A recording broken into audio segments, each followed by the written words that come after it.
To the President's palace in the afternoon go the women of this family, and many others like them, not for the state functions or more carefree days, but to roll bandages for the Red Cross, as guests of Peru's First Lady.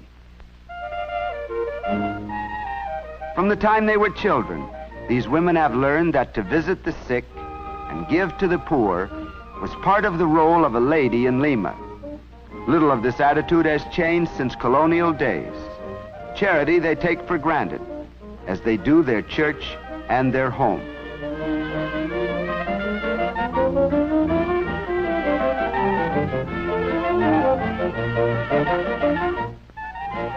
For amusement, the women of this group are enthusiastic and competent bridge players.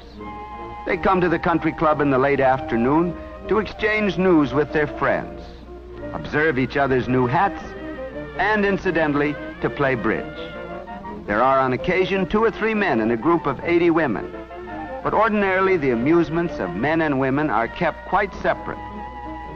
A professional man like the doctor has his club, his golf game, his cafe political discussions, but a husband and wife of this generation would not often join each other in public except to attend church. Their family loyalty, unlike ours, is not so much an emotional loyalty to an individual as a broader fidelity to the group or clan. The pattern of a woman's life in this social group is begun in the nursery. The daughters of wealthy families, almost without exception, attend private Catholic schools from the age of 5 or 6. In Lima, there's a growing tendency for boys to attend private English or North American schools, but the girls cling to the formal, intensive instruction of the nuns. Here their education is varied, but slanted toward the same ends as that of their mothers: a home, a family, a secure position in a small, well-bounded world.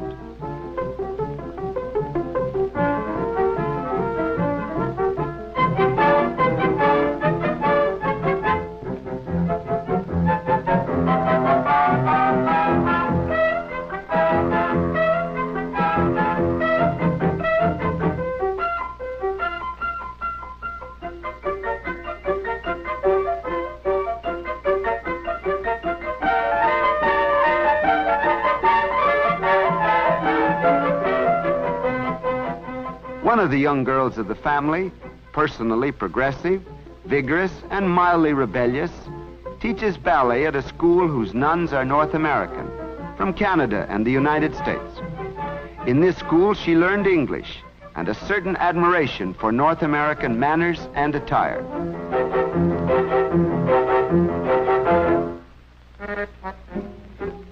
On the other hand, her first cousin, who is something of a belle in her circle, spends her days in comparative leisure.